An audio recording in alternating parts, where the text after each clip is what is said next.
Assalamualaikum warahmatullahi wabarakatuh.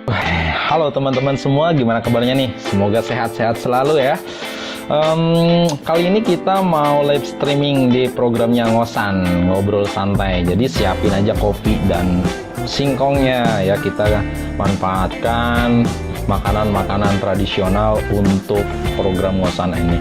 Selama 30 menit ke depan saya akan menemani Anda berbincang-bincang dengan pengusaha muda ya, berbincang-bincang tentang bagaimana strategi beliau dalam menjaga atau membuat atau melaksanakan usaha ya, strategi menjalankan usaha di masa pandemi corona ini ya, COVID-19 atau COVID-19 dan kita akan menghadapi new normal gitu. Nah,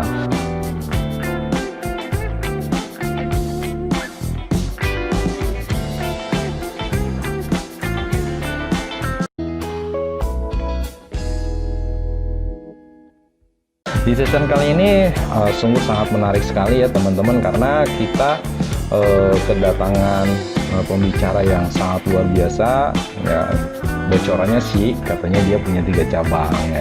Ini bocoran aja, jadi akan menarik sekali perbincangan kita hari ini. Jadi saya harap teman-teman bisa nonton sampai akhir ya, mengenai bagaimana strategi yang dimiliki oleh beliau tentang perusahaannya yang relatif jarang di Kabupaten Kuningan gitu kan. Bahkan mungkin di Indonesia juga kayaknya saya baru dengar ya perusahaan yang seperti itu ya, mengenai baby spa ya, perusahaannya yang bergerak di bidang perawatan bayi gitu kan, atau bagaimana menjaga kesehatan bayi, menjaga kesehatan anak. Wah, ini luar biasa sekali nih bagi ibu-ibu yang mau merawat mau jadi ibu.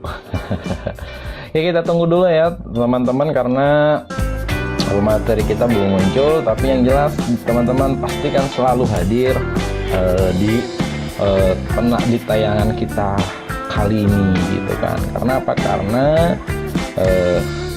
kita masih punya satu pemateri lagi. Nanti akan saya konfirmasi lagi mengenai materi yang akan kita bahas di minggu berikutnya gitu kan. Tapi yang jelas teman-teman share aja video ini ya, pastikan bahwa orang lain mendapatkan informasi yang bermanfaat dari live streamingnya di program Ngosan, ngobrol santai gitu kan. Di program Ngosan ini kemarin kita membahas tentang strategi menulis, menjaga motivasi menulis. Lalu di minggu sebelumnya lagi kita membahas tentang bagaimana mendapatkan haki ya.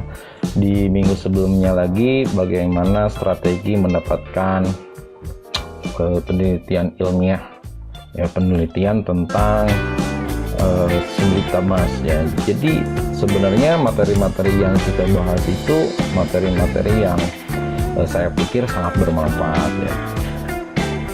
Dan di program-program yang sudah selesai, yang sudah kita bahas itu hampir rata-rata bertemu dengan orang-orang yang sudah pernah melakukan aspek. Artinya kita tidak tipu-tipu, kita berbicara tentang apa yang sudah dilakukan ya. Jadi teman-teman semua, saya harap bisa on time terus di programnya Ngosan, ngobrol santai. Di sini teman-teman ada yang pernah buka usaha nggak tapi gagal? Saya juga sama ya. Saya udah pernah beberapa kali mencoba usaha-usaha ya. Dan oh iya teman-teman, di channel YouTube saya juga banyak sekali nih materi bermanfaat. Sebenarnya saya punya 2 channel ya. Channel yang pertama itu adalah channel Yogi Iskandar Official, itu membahas tentang materi-materi perkuliahan, lalu tentang perjalanan ataupun wisata, kemudian juga tentang ilmu komputer, ada pemrograman website, kemudian ada banyak deh gitu kan. Nah, terus channel yang kedua itu membahas tentang edukasi bisnis dan investasi saham. Nah, di edukasi bisnis dan investasi saham ini teman-teman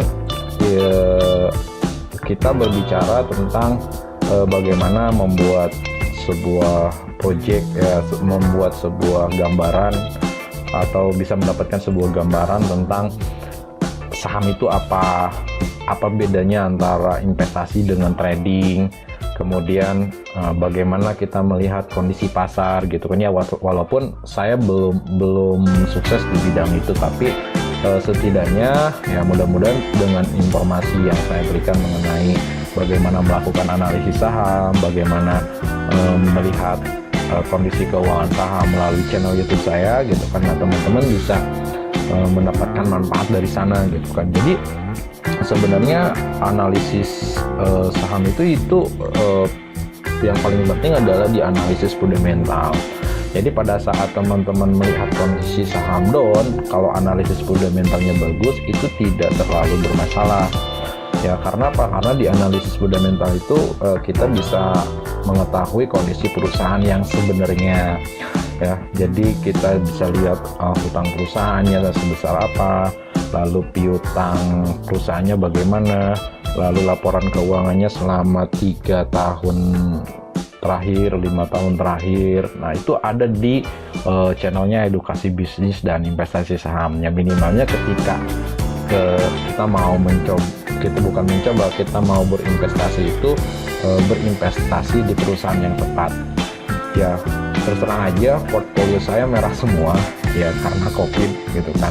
Saya sempat untung 30% dari technical analisis saya, tapi kan niat saya adalah investasi, makanya saya tidak jual gitu kan. Karena niatnya investasi, saya tidak jual, kemudian saya simpan, dan sekarang udah bermunculan nih di email saya, sudah bermunculan tentang kooperatif. Nah pemateri kita udah muncul, kita langsung saja ya panggil ya, kita.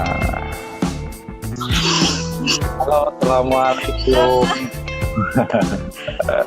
Assalamualaikum. Waalaikumsalam. Nah, gimana nih kabarnya nih Bu Risna?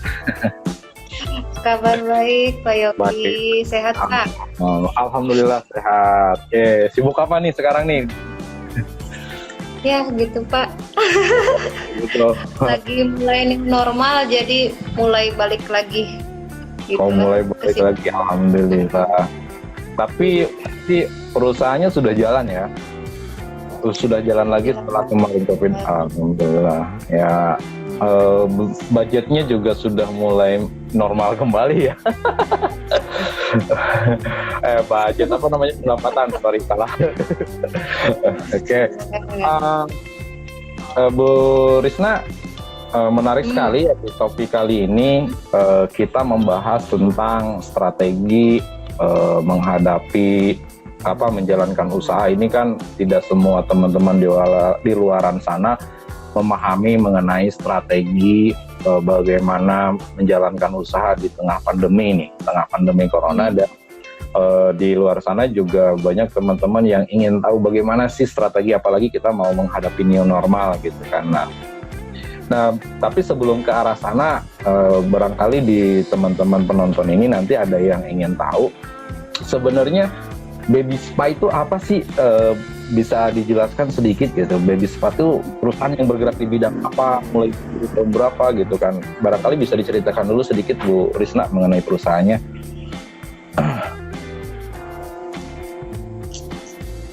Ada nggak? Kejelas nggak?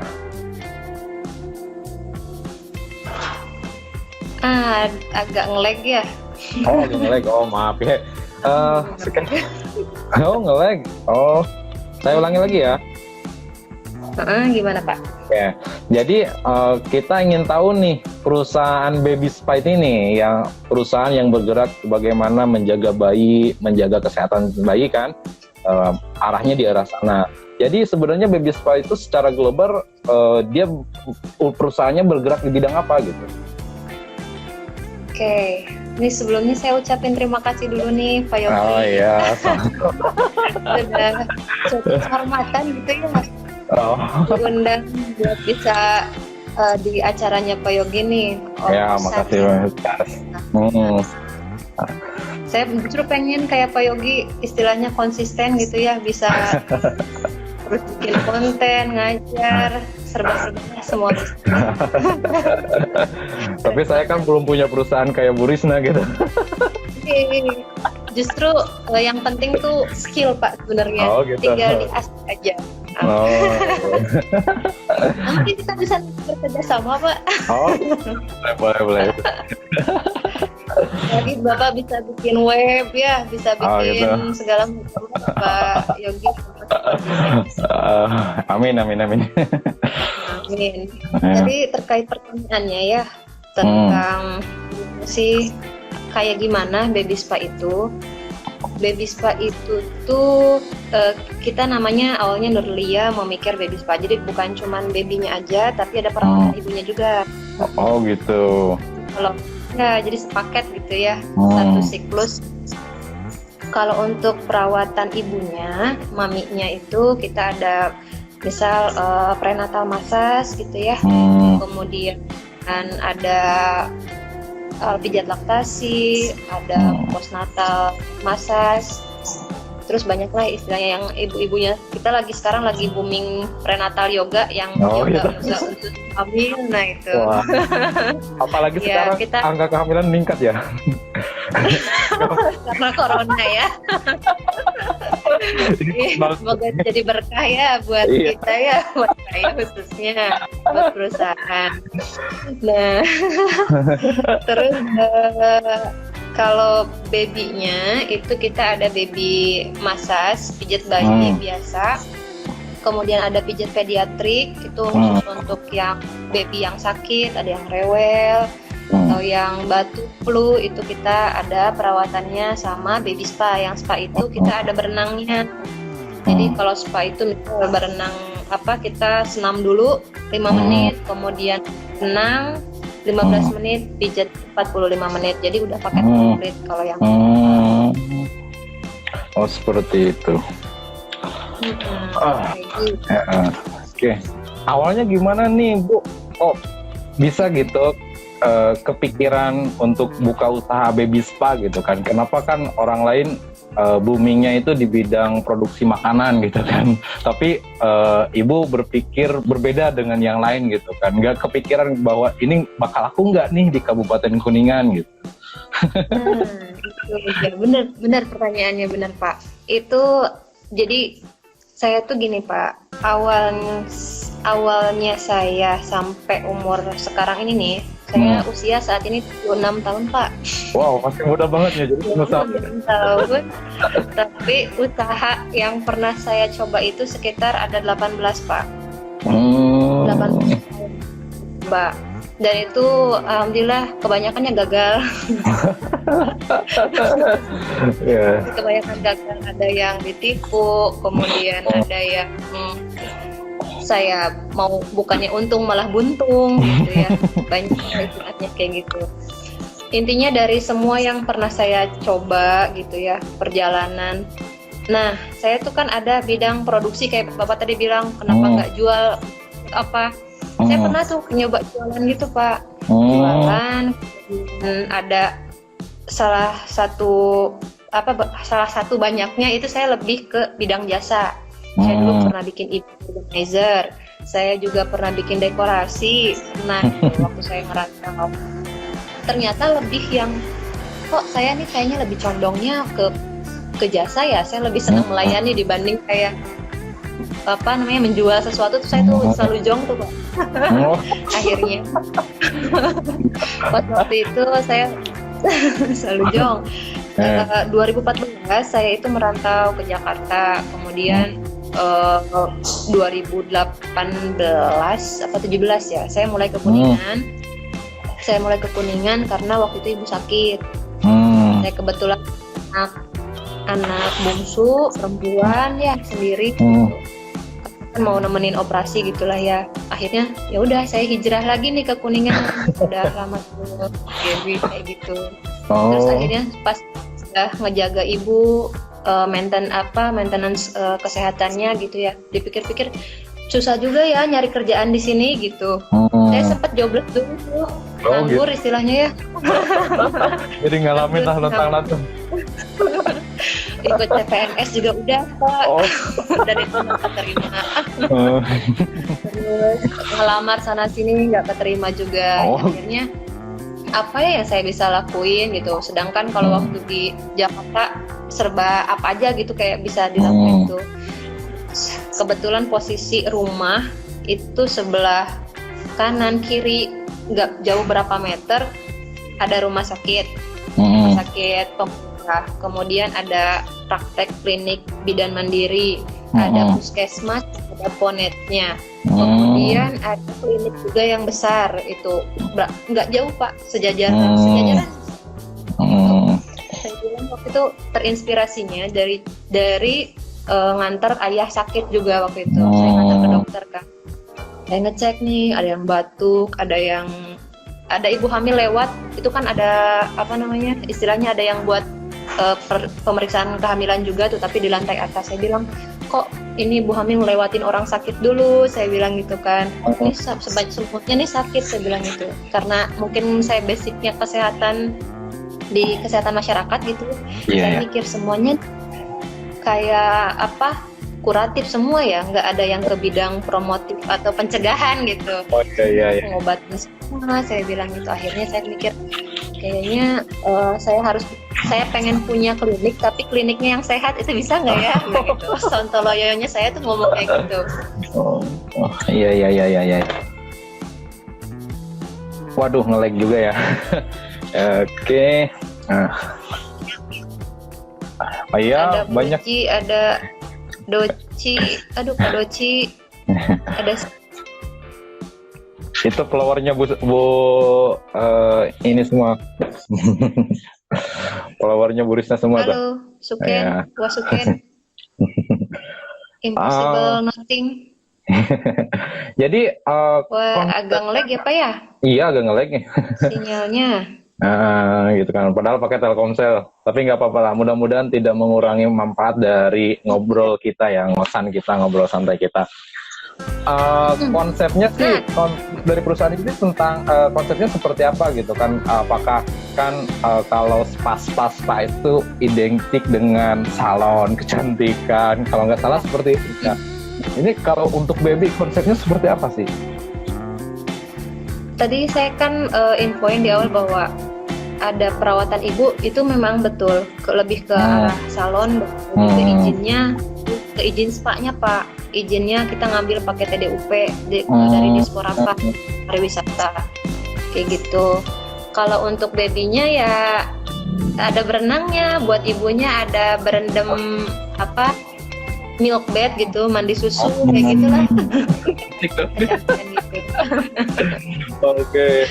Nah, terus gini nih Bu, saya juga sedikit terinspirasi juga dari Ibu gitu kan, untuk terus bertahan nih gitu kan.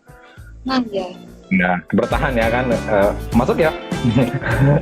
Kayak bertahan. Nah, kesulitan dari setiap orang-orang memulai usaha itu adalah di komitmen gitu kan. Nah, pernah nggak Ibu mengalami jatuh bangun dalam membuka usaha ini gitu kan? Apalagi katanya udah punya cabang nih, luar biasa banget nih gitu kan. Benar nggak punya cabang gitu kan? Dan bagaimana menjaga semangat kita agar selalu menjaga komitmen kita?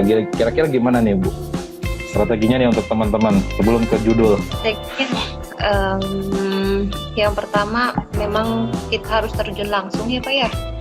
Iya. Saya banyak gitu ngikutin beberapa orang yang motivator, istilahnya bagaimana kita tidak harus sistem autopilot, ternyata itu nihil Pak. Tetap aja yang bagus adalah kita yang turun sendiri gitu. Nah kalau misalnya ini kalau di perusahaan itu kan Pak, untuk membuat sesuatu ini ya, kuncinya tuh ada 5 sebenarnya, tapi saya nggak akan bahas semuanya, pasti banyak. Yang pertama itu di bagian SDM, human capital. Jadi gimana cara kita pengelolaan tim kita, karyawan kita kayak gitu. Itu harus benar-benar leadershipnya harus jalan.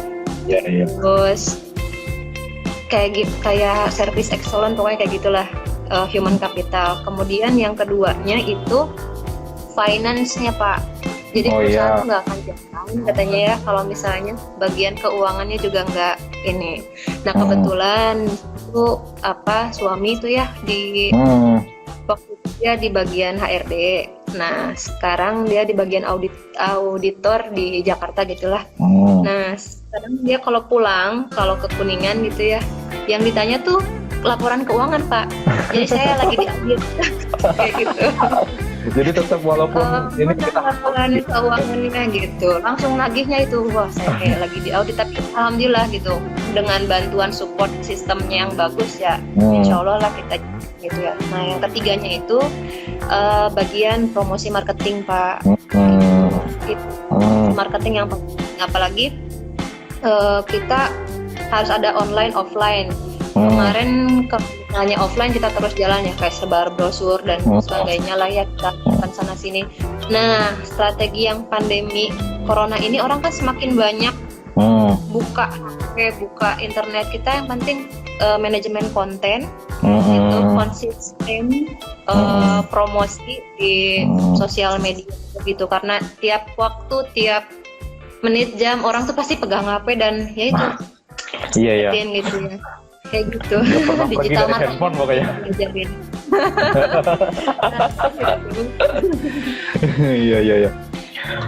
Oke, ini baru kita nyampe ke topik nih. Tadi kita bincang-bincang tentang strategi segala macam. Wih, sangat luar biasa sekali nih Bu Risna ini ya, masih muda, sudah punya usaha, jadi pengusaha muda lah. Sukses selalu untuk Bu Risna ya.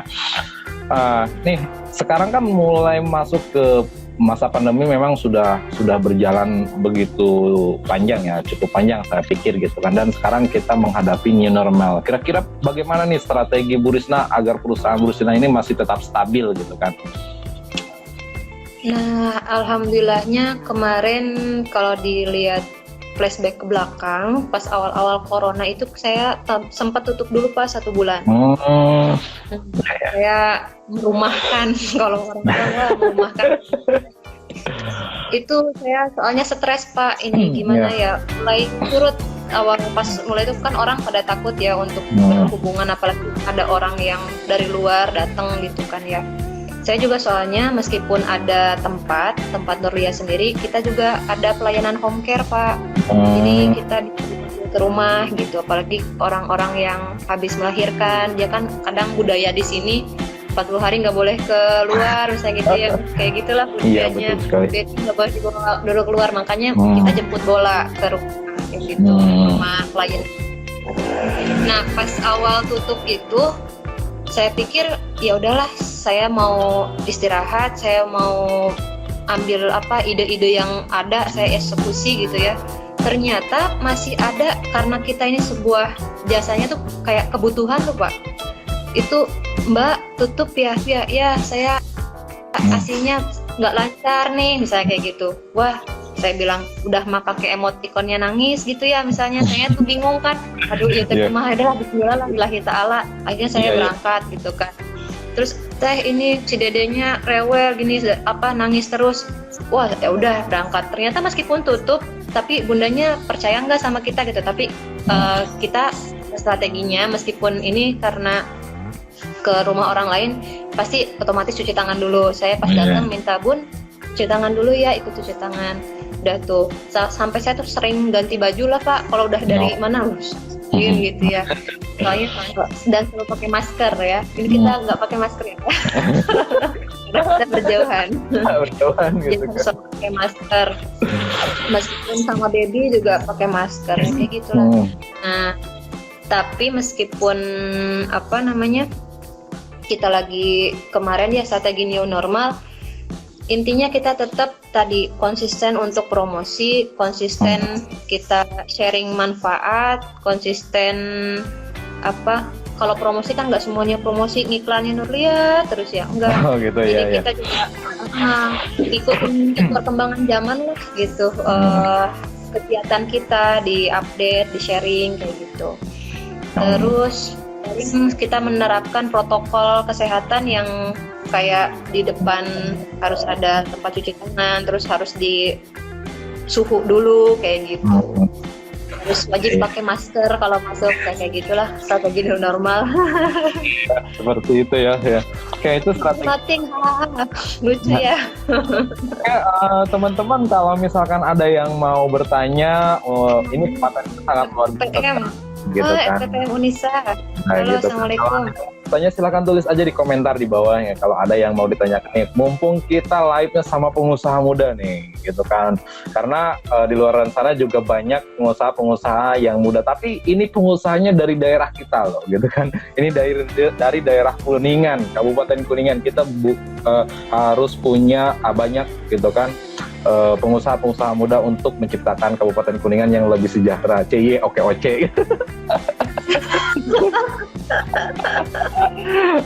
Oke. Bu Risna nanti ke depannya mau menggunakan konsep baru atau masih mau menggunakan konsep yang sudah dijalankan nih untuk menghadapi new normal? Konsep ya, paling menambah inovasi aja sih Pak. Kayak misalnya bisa terkadang kita menghadirkan sesuatu produk itu atas permintaan klien. Oh Misal, gitu ya. Contohnya, kita nggak ada nih produk ini, terus si klien nanya misalnya, nggak ada, contoh aja ya, misalnya yang umum, misalnya nggak ada cream bath misalnya gitu ya. Nggak ada cream bath, iya.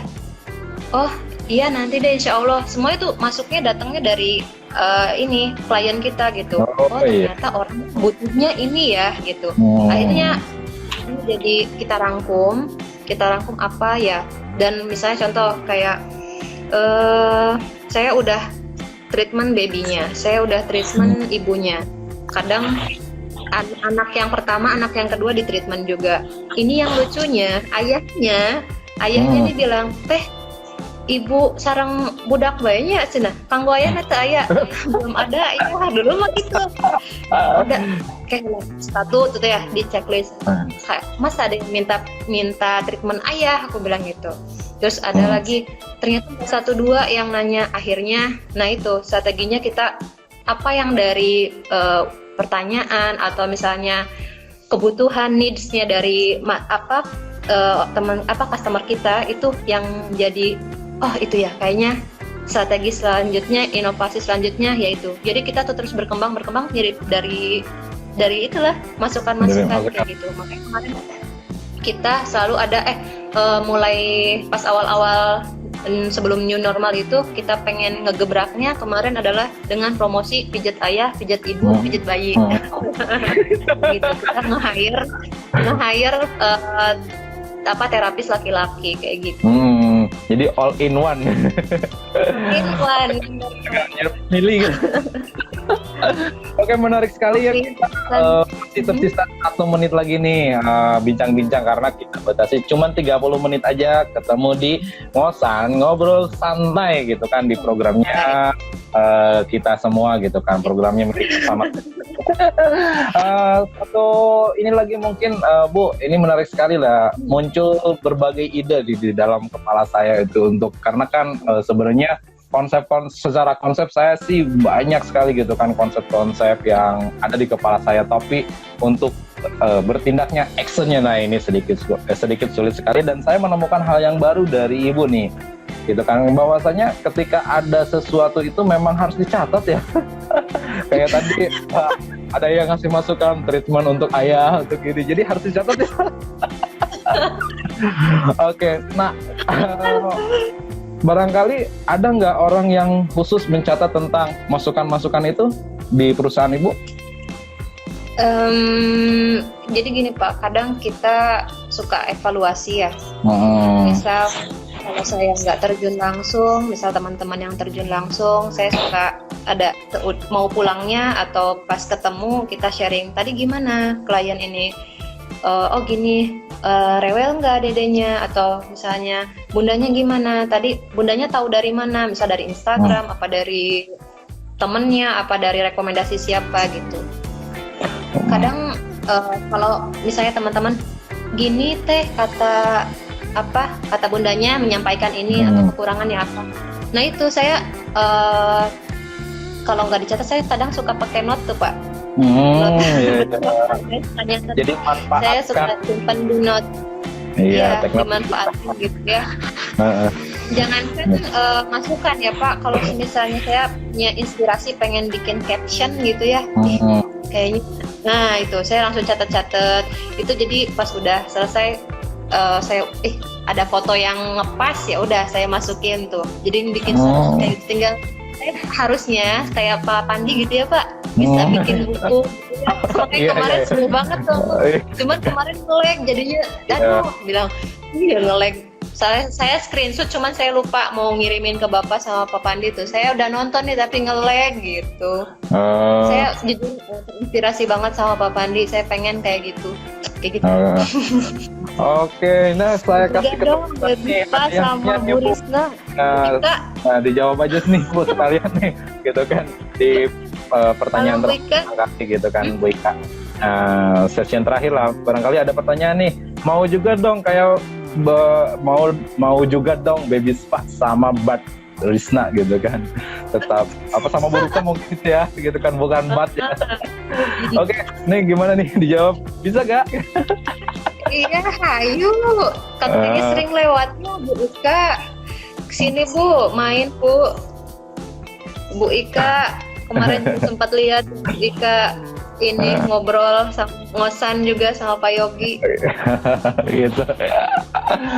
Oke, nah karena waktunya sudah sudah 30 menit lewat ya, kita bersama pengusaha muda ya, pemiliknya atau ownernya dari Baby Spa yang bergerak di bidang perawatan bayi, dan ibunya juga nanti katanya mungkin ada untuk bapaknya juga.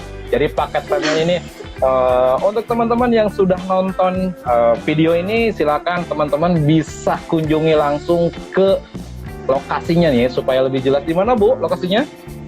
Di Simpang 4 Linggarjati ya, Dusun Manis, Desa Bojong, Kecamatan Cirimus. Nah, itu dia tempatnya teman-teman semua ya. Nah, di sana teman-teman bisa mendapatkan fasilitas-fasilitas perawatan bayi dan ibunya loh. Bisa juga home care dengan menghubungi nomornya. Nomornya berapa, Bu? 081 295 660 066. Kayaknya saya tulis di sini bisa. Ya, boleh ya. Nah, itu adalah nomor handphonenya ya teman-teman, nomor handphone dari Nurlia Baby Spa gitu kan. Dan ada juga websitenya ada di template ini. Nanti teman-teman tinggal lihat aja tentang apa itu Nurlia Baby Spa gitu kan. Dan teman-teman bisa mendapatkan juga perawatan khusus ya untuk semuanya. Oke, nah itu saja mungkin. Makasih banyak nih Bu Risna yang sudah mampir di programnya kita bersama, yaitu programnya Ngosan. Dan kebetulan nanti minggu depan rencana kita akan membahas tentang bayar kuliah, banggain orang tua dengan bayar kuliah sendiri. Kita akan dapat pemateri dari mahasiswa gitu. Kedua, luar biasa sekali nih mahasiswa ini ya. Mudah-mudahan beliau punya kesempatan untuk ikut bersama-sama menginspirasi teman-teman semua di programnya kita, yaitu program Ngobrol Santai. Sediain kopi, sediain singkong untuk ngobrol sambil santai, nikmat semua. Oke, selamat malam Bu Risma, selamat beristirahat. Sukses selalu. Oke. Buka semua yang udah masuk ya. Ya. Atur nuhun semuanya, Mela, Neubi, banyak ya. Atur nuhun. Bisa disebutkan satu-satu. Terima kasih, sukses selalu. Assalamualaikum warahmatullahi wabarakatuh. Waalaikumsalam warahmatullahi wabarakatuh. Bye.